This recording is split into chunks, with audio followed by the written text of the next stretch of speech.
Vous allez bien? Merci pour les différentes présentations. Je commencerai par présenter l'épître aux Philippiens, l'épître à Philémon que nous venons de terminer, et pour finir avec les deux lettres aux Thessaloniciens.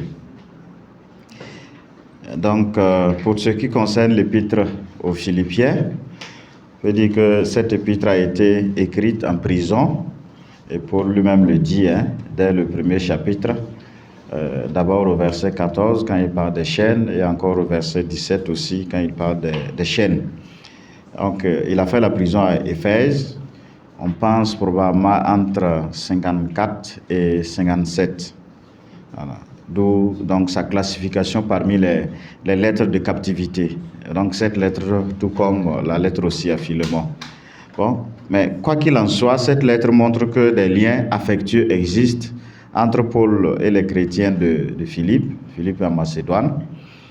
Vous l'aurez compris que bon, ici le ton n'est pas un ton belliqueux, c'est chaleureux, c'est fraternel, c'est affectueux dans cette épître. Et cette épître, on pense donc que c'est pendant le deuxième voyage de l'apôtre Paul qu'on peut le trouver dans le livre des Actes des Apôtres à partir du chapitre 16. La joie est la note dominante de cette lettre fraternelle où l'apôtre rend grâce à Dieu tout en exhortant aussi les Philippiens à demeurer fermes dans la foi et aussi dans l'amour, à l'exemple du Christ qui s'est humilié jusqu'à la croix. On reviendra sur le passage central, le chapitre 2, à partir des versets 6 jusqu'à 11, qui constitue vraiment le nœud de cette lettre. Voilà. Donc, il remercie aussi les Philippiens pour leur aide. Voilà, quand il était en prison, ils ont fait des collectes pour lui. Et les Philippiens, bon, ils sont restés aussi assez, je dirais, en termes simple, cool, envers Paul. Et Paul saisit donc cette occasion, cette lettre, pour donner aussi de ses nouvelles. Donc, voilà. En même temps, il annonce la visite de Timothée, et également aussi le retour d'Épaphrodite, qui était venu au nom de la communauté de Philippe pour lui rendre visite en prison à Éphèse. Bon, et qui, entre-temps, est tombé malade. Voilà. Il a dû rester pour se soigner avant de retourner pour voir la communauté. Pour ce qui est de la structure de la lettre aux Philippiens, c'est vraiment la structure classique qu'on retrouve pratiquement dans toutes les lettres de Saint Paul.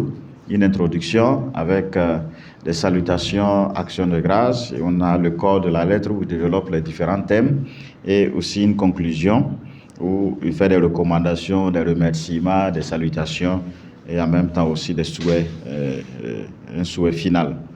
Voilà. Donc, pour cette lettre, pratiquement les 11 premiers versets du premier chapitre sont l'adresse, la salutation et l'action de grâce.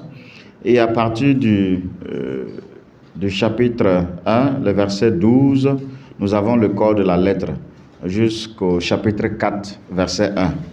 Et à l'intérieur, on voit Paul et les Philippiens, ils parlent un peu des nouvelles personnelles qu'ils donnent à la communauté, les exhortations, les encouragements, les nouvelles aussi de Timothée et d'Épaphrodite également. Et Paul aussi se prend comme modèle pour cette communauté qu'il aime aussi tant. Et il n'hésite pas à faire des mises en garde contre les enseignements judaïsants, les mauvais exemples. C'est un peu aussi comme dans la première lettre aux Corinthiens, où il s'en prenait pas mal aux fidèles de la communauté.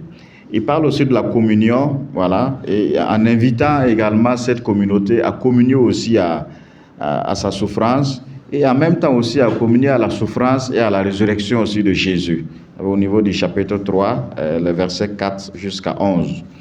Et il continue son développement en parlant aussi de la perfection chrétienne, le progrès spirituel dans l'appel du Christ, et également aussi à ne pas se conduire comme les ennemis de la croix du Christ. Voilà. Et il termine donc par la conclusion. Pour ce qui est de la théologie de la lettre aux Philippiens, ou bien les enjeux théologiques, on peut dire que cette lettre insiste fortement sur le lien qui unit Paul le chrétien de Philippe Et il remercie Dieu de cette communion, car c'est lui qui la rend possible et également aussi féconde. Donc, dès le début, son action de grâce. Donc, le chrétien est déterminé par sa relation au Christ, il le dit aussi clairement, hein. Même si celui-ci communie aux souffrances du Christ, il sait que des temps meilleurs viendront. Et c'est pour cela que les chrétiens doivent être aussi dans la joie. Soyez toujours dans la joie. Laissez-moi vous le redire, soyez dans la joie. Voilà. Donc, la lettre aux Philippiens est celle aussi, qui est également un écrit pastoral, hein, dans laquelle prédominent également les exhortations visant à l'édification aussi de la communauté. On peut relever quelques thèmes. Je vais vous parler un peu du passage central de cette lettre, Philippiens 2, 6 à 11. Voilà. Philippiens, ouais, qui parle de l'humilité et de l'exaltation du Christ. Voilà. Donc, le sens profond de la personne même et de l'œuvre du Christ est expliqué dans cet hymne qu'on appelle habituellement l'hymne christologique. On le prend habituellement, je pense, au samedi ou lundi dans la prière de l'office, voilà, la sanctification des heures. On reprend cet hymne-là. Donc, le thème en est l'abaissement et l'exaltation du Christ. Et il s'inspire donc des poèmes du serviteur souffrant d'Isaïe que nous lisons habituellement le vendredi saint, à la célébration de la Passion, le 4e chant du serviteur souffrant. Et il s'inspire aussi de la figure du juste persécuté. Et à travers cette figure du juste persécuté, c'est bien le Christ qui est le Fils de Dieu, qui n'a pas voulu se servir aussi de ce privilège d'être Fils de Dieu pour s'enorgueillir ou bien être égoïste, mais qui a choisi une vie d'humilité et une vie aussi de toute solidarité aussi avec le genre humain. Voilà. Donc c'est ça qu'il veut montrer aux Philippiens et aussi les inviter également aussi à emboîter les pas du Christ. Donc l'humiliation de Jésus, pour lui, ce n'est pas d'abord l'incarnation, mais c'est le fait pour le Christ de souffrir sur la croix, de connaître aussi la mort. Voilà. C'est ça en fait l'humiliation. Et en cela, Jésus est l'image donc de Dieu qui obéit et qui restaure aussi la ressemblance. Donc, pour que si les Philippiens veulent également aussi correspondre à la volonté de Dieu, il leur faut en fait obéir en devenant humble. Et l'attitude de cette obéissance, c'est l'humilité, comme aussi l'a fait Jésus.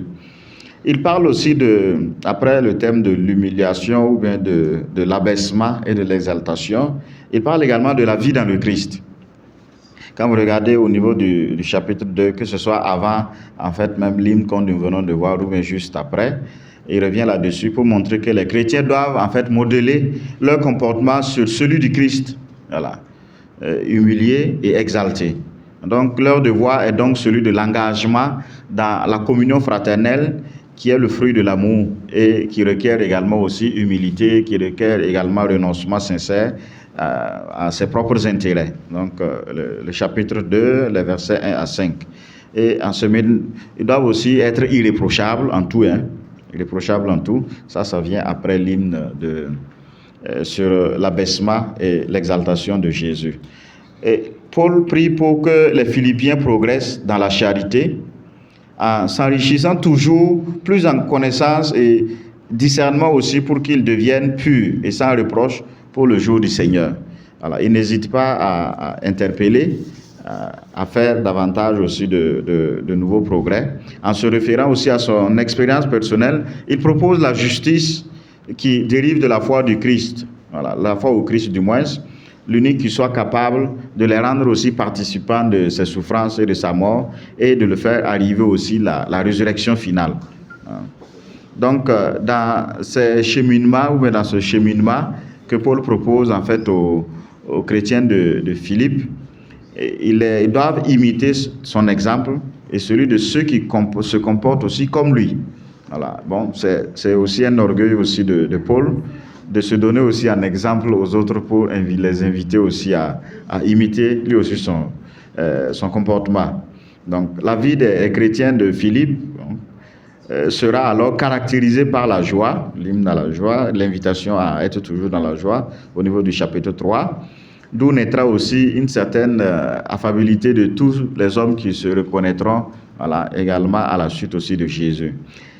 Dans cette lettre également, on peut parler aussi d'une église missionnaire. Voilà. Et les Philippiens sont considérés par Paul comme des saints dans le Christ Jésus, pratiquement même dans ses lettres, quand il parle des saints, il veut parler des fidèles. Voilà. En tant que membre d'une église locale dans laquelle aussi se rend visible le nouveau peuple de Dieu. Donc ce sont eux alors qui sont les vrais circoncis. Voilà. Il fait un peu d'ironie à l'endroit de ses frères, pour parler de ceux qui ont fait la circoncision dans leur chair. Ce n'est pas ça le plus important pour lui. Le plus important, c'est la circoncision du cœur. Voilà. Ils ont déjà vécu avec l'apôtre la grande aventure aussi de l'évangélisation, tous ceux qui ont accepté cette circoncision aussi du cœur. Donc à la suite d'Épaphrodite qui a risqué sa vie pour la cause du Christ, les Philippiens doivent avoir aussi une grande estime, voilà, pour ceux qui se dévouent à l'intérieur de la communauté. Voilà. Le chapitre 2, le verset 30 revient là-dessus. Et Paul a certainement à l'esprit Évodie et puis aussi Syntyché, ces deux femmes qui ont combattu aussi avec lui pour l'évangile, comme également Clément, qu'il souligne aussi à la fin, le chapitre 4, les versets 2 et 3. Dans cette église également, il y a aussi le défi de l'espérance. Voilà, le défi de l'espérance comme thème. Et tout au long de la lettre, Paul donne en fait une grande importance à la phase finale du salut. Les Philippiens doivent se rendre purs et sans reproche pour le jour du Christ. L'objectif là, c'est pour le jour du Christ. C'est pour que ce jour du Christ là nous trouve pur et irréprochable. Déjà au verset 10 du chapitre 1 et également au chapitre 3, verset 11 et la finale également, le chapitre 4. Donc l'apôtre souligne que notre cité aussi se trouve dans les cieux, d'où nous attendons ardemment comme sauveur le Seigneur Jésus-Christ qui transfigurera nos pauvres corps mortels.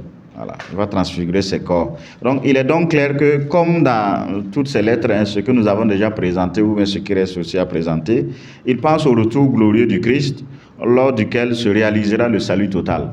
Il viendra dans la deuxième lettre aux Thessaloniciens pour rectifier cela, parce qu'il y en a qui avaient compris ce retour-là comme quelque chose d'imminent. Voilà, donc ceux qui travaillaient ont dû abandonner, ceux qui voulaient se marier ont dit mais ce n'est plus nécessaire. Donc il reviendra là-dessus pour dire non, c'est pas pour autant. Ce retour-là, c'est pas maintenant, et c'est dans l'immédiat et dans le futur également. Donc il faut continuer le combat aussi de la vie. Donc dans cette lettre, l'eschatologie, donc la question des fins dernières, de Paul prend en fait un caractère aussi plus individuel. Pour lui, la vie, c'est le Christ, et mourir aussi représente également un gain. Vivre dans le corps n'a de sens que si cela permet un travail fructueux à l'œuvre d'évangélisation. Voilà. Donc personnellement, il désire aller pour être avec le Christ, mais il retient que pour le bien des Philippiens, il est nécessaire qu'il demeure aussi dans la chair. C'est vrai qu'il est en prison, mais lui aussi, il n'imagine pas partir aussi comme ça. Voilà. Donc, pour résumer en fait cette première lettre de Saint Paul, on peut dire que Paul présente aux chrétiens de Philippe l'idéal en fait d'une vie dans la pleine communion avec le Christ, mort et ressuscité. Une vie en fait toute tendue vers le salut final, vers la fin des temps. Et cela se réalisera pour chacun au moment de sa mort. Il y a deux types de fins, la fin personnelle, individuelle pour chacun, et la fin, la récapitulation de toutes choses dans le Christ. Donc sur le fond, reste toujours vive aussi une eschatologie canonique qui marquera la transformation du monde présent, voilà, selon la conception même de Dieu, selon en fait l'intention première de Dieu dans sa création. Je vous présente en deuxième position maintenant l'épître à Philémon, 25 versets, c'est toute la lettre qui est ici. Paul est toujours en prison à Éphèse, donc c'est le même contexte avec la lettre aux Philippiens. Certainement qu'il a rencontré Onésime en prison, certainement. Voilà. Et Paul qui est en prison, il écrit cette lettre. Là. Bon, et il essaie aussi de On se demande, est-ce qu'il a voulu affranchir Onésime? Est-ce qu'il n'a pas affranchi Onésime? C'est vraiment un débat qui n'est pas si tranché que cela. Voilà. Onésime est un esclave de Philémon, et Philémon aussi est un ami intime de Paul. Voilà. Et Onésime est en fuite, et il a trouvé refuge auprès de Paul, qui en a fait aussi son collaborateur. Et il a profité également aussi pour le baptiser, voilà, le catéchiser.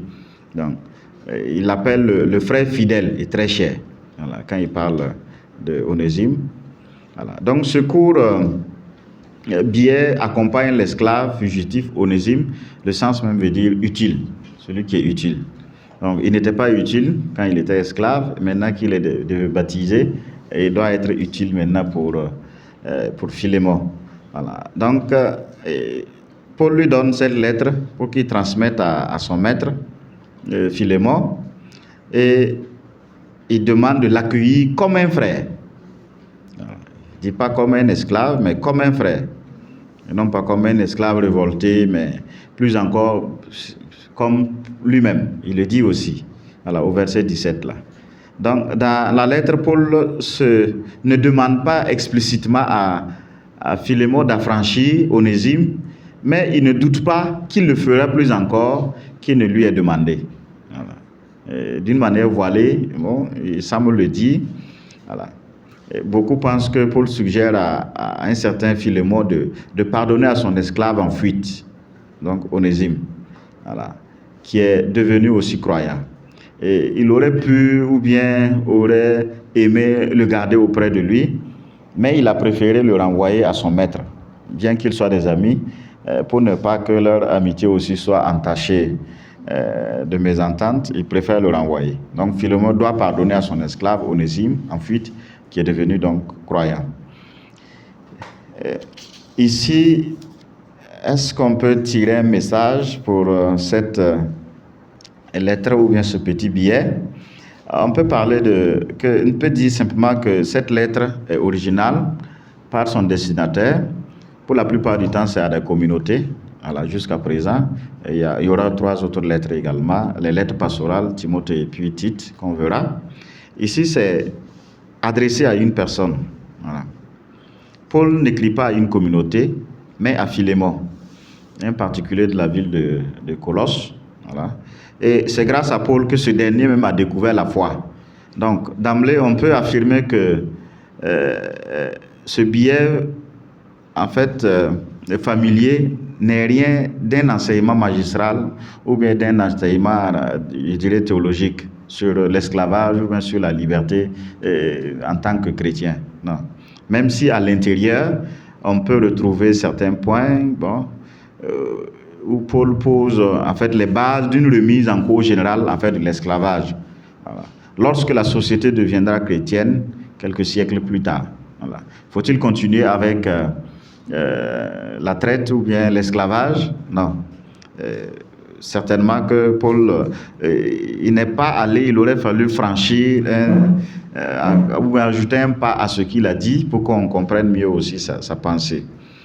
Ce qui est sûr, Paul est revenu à plusieurs reprises sur le phénomène de l'esclavage, et à propos aussi des charismes dans la communauté. Il affirme que aussi bien est-ce en un seul esprit que nous tous avons été baptisés, en un seul corps, voilà, juifs ou grecs, esclaves ou hommes libres, tous nous avons été baptisés par un seul esprit, le même esprit. 1 Corinthiens 12, 13. Et en faisant référence donc à ces différents éléments, ou bien en faisant référence aussi au retour imminent du Christ, il exhortait les esclaves aussi à rester dans la situation dans laquelle ils se trouvaient au moment de leur appel. Voilà. Bon. Est-ce à dire qu'ils ne doivent pas lutter pour ne plus être esclaves, pour s'en sortir? Il y a quand même un flou qui reste. Et beaucoup aussi profitent de ce flou-là pour dire que l'Église aussi a cautionné l'esclavage avec le pape Nicolas V, le 8 janvier 1454, voilà, qui semble en tout cas avoir été favorable pour cet esclavage-là. Voilà. Donc, dans la lettre à Philémon, Paul développe effectivement aussi cette institution il n'y a plus ni juif ni grec, il n'y a plus ni esclave ni homme libre, il n'y a en fait ni homme ni femme, parce que tous nous avons été baptisés dans le Christ Jésus. Donc on peut, en se référant aussi à sa lettre aux Galates, au chapitre 3, verset 28, où il parle de cela, tout mis ensemble, on peut dire qu'il avait une position un peu tranchée, voilà, sur cette question. Tout en étant clair du point de vue doctrinal, cette position n'est pas exempte aussi de contradictions. Bon, il est difficile, voilà, en passant de la théorie à la pratique, que deux individus puissent être vraiment frères, alors que subsiste entre eux un rapport de maître et d'esclave. Ça va être quand même difficile. Si Saint Paul dit à Philémon de recevoir Onésime maintenant comme un frère, est-ce qu'entre frères, il peut subsister un maître et un esclave? Quand même là, il y a un problème. Donc le discours de Paul maintient quand même une certaine ambiguïté. Voilà, et il laisse le soin à Philémon qui reçoit cette lettre de voir plus clair, et d'en décider en fonction aussi de l'éclairage aussi de l'Esprit Saint pour lui. Donc pour Paul, le salut se réalise exclusivement par une vraie et profonde conversion au Christ. Et cette conversion ne peut pas toutefois rester en fait un sentiment intérieur, voilà, mais doit donner aussi naissance à des attitudes concrètes de fraternité et d'amour qui trouvent dans la communauté leur milieu naturel. Donc là, toutes les barrières sont abattues et se réalise dans le Christ une véritable égalité entre tous les hommes. Je présente maintenant la première épître aux Thessaloniciens. Cette première épître, c'est le premier écrit du Nouveau Testament, de tout le Nouveau Testament, premier écrit aussi de Saint Paul, dans les années 51, donc quelque temps après la mort de Christ. Voilà. Quand Paul était à Corinthe, Thessalonique, c'est la capitale de la Macédoine. Si vous avez une carte, vous verrez que c'est un peu au nord. Voilà. Et Thessalonique s'était heurté aussi à l'hostilité des Juifs, parce que c'est un lieu de melting pot, voilà, où tout le monde, voilà, vient. Ce sont des villes commerciales. Et comme c'est des villes commerciales, vous avez du tout à l'intérieur de ces villes-là. Donc, Paul écrit quand même pour encourager les Thessaloniciens à demeurer fermes dans leur foi, parce que c'est lui-même qui a créé cette communauté. Et il ne voudrait pas qu'ils se laissent égarer par toutes les philosophies qui viennent de l'extérieur pour les influencer dans la conduite de leur foi. Donc, ils doivent demeurer fermes dans la foi et se conduire aussi d'une manière qui plaise à Dieu. Voilà, donc cette lettre a pour but donc de les inviter à plus de vigilance dans l'attente du retour du Seigneur. Voilà, chapitre 4, 13 jusqu'à 5, 11 pour cette première épître. Pour ce qui est de la structure de cette lettre, c'est toujours la même structure classique. Voilà. On peut détecter cela à travers un certain nombre de procédés littéraires. Voilà. Après l'adresse, certains renvoient de mots ou de thèmes qui délimitent la première partie. Donc 1 Thessaloniciens 1, 2 jusqu'à 3, 13. Donc le corps de la lettre. Et à l'intérieur de cette partie, on remarque en fait des passages aussi de remerciements. Voilà, des passages de remerciements qui encadrent cette partie-là, au début comme à la fin. Et la lettre se poursuit aussi avec la deuxième partie dans laquelle, après une brève aussi introduction, caractérisée par l'emploi également aussi de pas mal de choses, il revient sur des thèmes concrets, sur des thèmes concrets qu'on verra un peu plus loin. Et pour ce qui concerne donc ces thèmes, 1 Thessalonicien revient sur l'expérience de conversion des païens de Thessalonique, et elle traite donc de la dimension du choix personnel et libre en faveur de Dieu vivant. Voilà. Ainsi libéré, le chrétien est appelé à vivre fraternellement avec les autres membres de la communauté. Il doit aussi vivre en paix et en harmonie avec les non-croyants qui l'entourent. Une partie de la lettre cherche donc à rassurer les Thessaloniciens sur la destinée des défunts. Voilà, sur la destinée des défunts. Et certains s'inquiètent que des chrétiens aient pu mourir alors que le Christ n'est pas encore venu pour une fin des temps. voilà, que l'on pense toutes proches.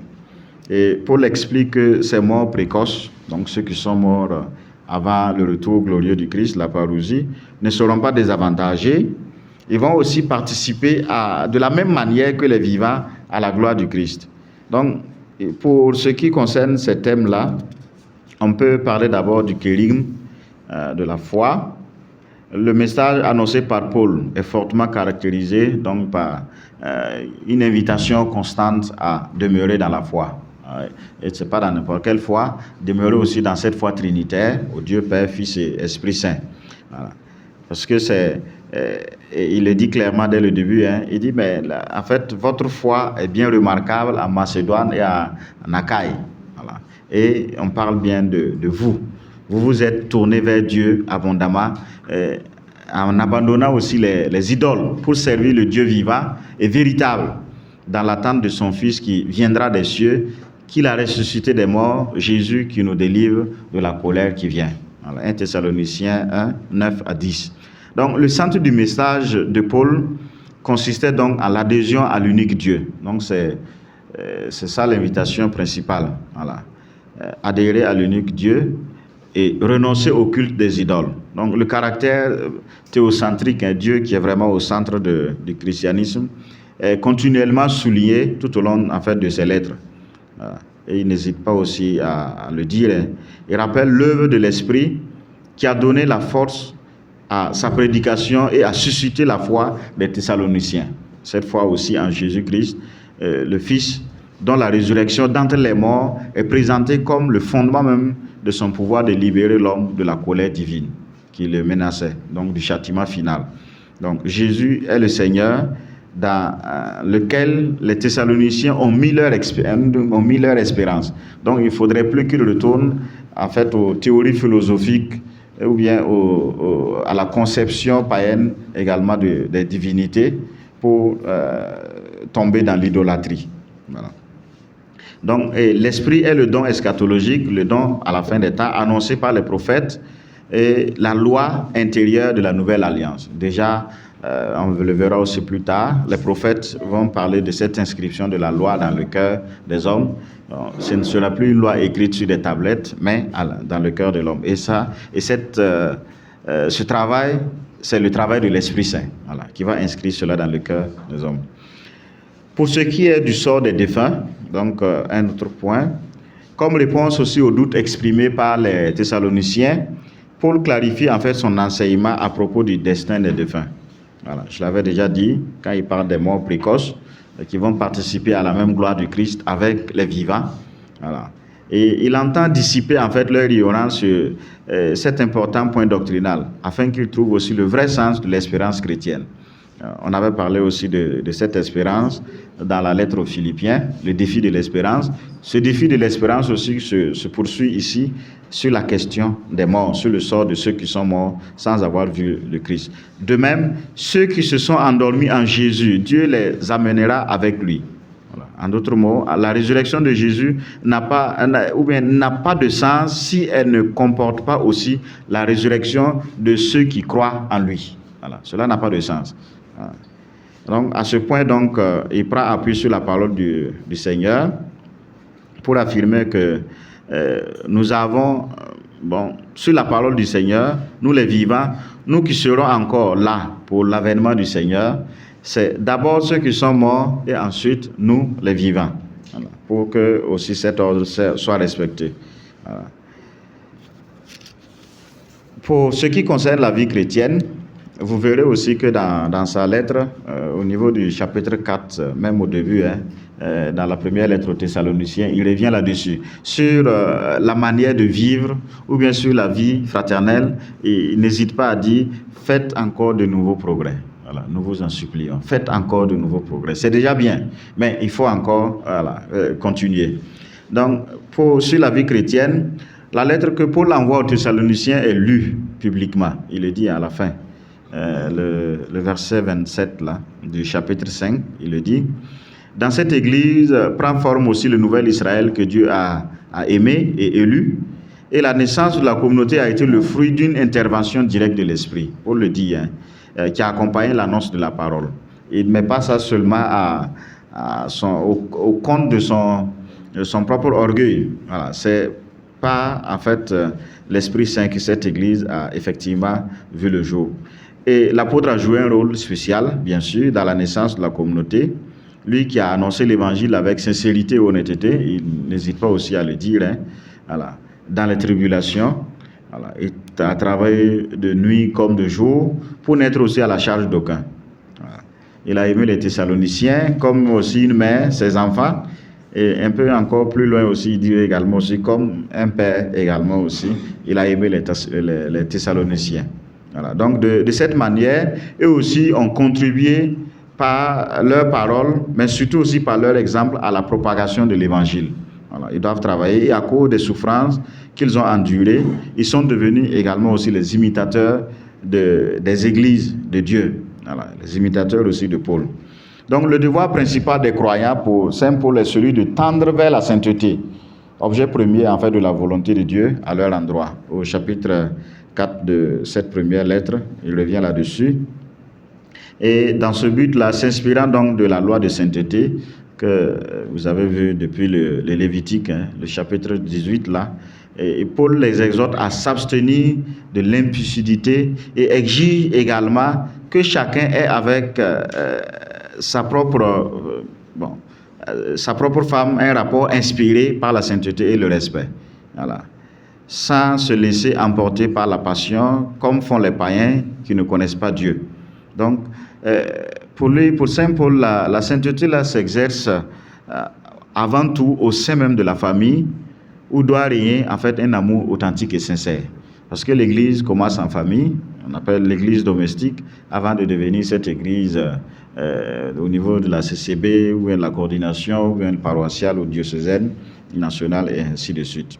Donc la sainteté implique comprise à un lien étroit avec l'amour fraternel.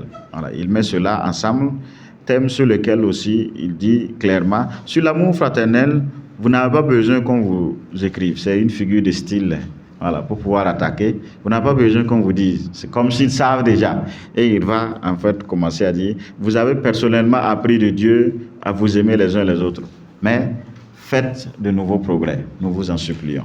Voilà.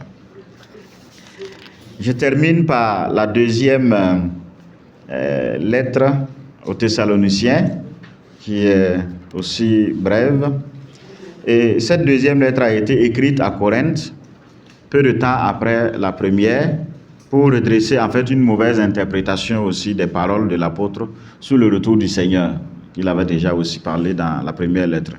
Donc des chrétiens inquiets de ne pas voir Jésus revenir immédiatement, se désintéressent de la vie présente, cessent même de travailler. Et Paul exhorte les chrétiens à rester fidèles et à servir le Seigneur dans ce monde. Voilà. Pour ce qui relève des circonstances de la composition de cette lettre, il est difficile de préciser et la composition des Thessaloniciens. Voilà. Simplement il était avec Sylvain et Timothée. C'est l'une des rares fois où il mentionne. Au début, on a l'impression que c'est à 2 ou bien à 3 qu'ils ont écrit, mais il n'en est pas ainsi. C'est parce qu'ils étaient ensemble et que ces deux derniers, Timothée et Sylvain, sont ses collaborateurs. La deuxième lettre aux Thessaloniciens obéit aussi à la structure classique des lettres de Saint Paul, une introduction, un développement et puis une conclusion. Et l'introduction adresse salutations, actions de grâce, 2 Thessaloniciens 1 jusqu'à 12, et le corps de la lettre à partir de 2:12 jusqu'à pratiquement 3:15. Voilà. Et 3:16, nous avons la conclusion de cette lettre.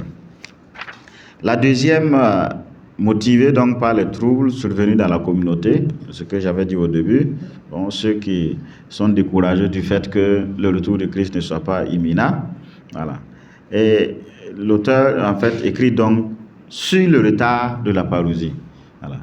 Et il rectifie même sa pensée. C'est même pas évident que Saint Paul lui-même ne soit pas convaincu que le Christ allait venir immédiatement. Lui-même, il devait être convaincu de cela. Voilà. Le texte central aussi de cette épître-là, c'est le chapitre 2, les 12 premiers versets, où Paul affronte le problème de la parousie. La parousie, c'est le retour glorieux du Christ, sur un arrière-fond de conception aussi apocalyptique. Voilà. Il veut corriger les erreurs de personnes exaltées et fanatiques qui ne sont pas aussi satisfaits du fait que le Seigneur tarde à venir. Voilà. Donc, se fondant sur des révélations privées ou bien sur des lettres attribuées à Paul, tout comme dans la première lettre aux Corinthiens que nous avons déjà exposée. Voilà. Et donc, se fondant sur des lettres ou bien des propos attribués qui lui sont attribués, il écrit quand même pour rectifier. Il reprend alors avec une clé d'interprétation chrétienne quelques conceptions en fait apocalyptiques. Avant la fin doit venir l'apostasie, bien présentée par ceux qui a exposé, et se révéler aussi l'homme impie. Bon, l'être perdu, l'adversaire, pour ne pas dire le démon, celui qui s'élève au-dessus de tout et qui porte le nom de Dieu, ou reçoit aussi un culte allant jusqu'à s'asseoir en personne dans le sanctuaire de Dieu. Donc, dans ce mystérieux personnage, les commentateurs voient généralement en fait un individu ou bien un antichrist, voilà, ou la personnification même sur des puissances du mal en fait dans le monde. Donc Paul, il est clair, il a dit bon, en attendant que le Christ vienne, il faut travailler. Voilà, il faut travailler. Il faut continuer à prendre femme. Voilà, il faut continuer à espérer. Il faut continuer à prier. Voilà. Donc, il n'est pas question de négliger le temps présent pour lui. Et ce dernier s'avère essentiel, car c'est le temps de l'attente, c'est le temps de l'espérance, c'est le temps aussi de l'action des chrétiens dans le monde pour changer l'ordre temporel des choses, pour imprégner cet ordre temporel de l'évangile du Christ. Merci beaucoup, je m'arrête là.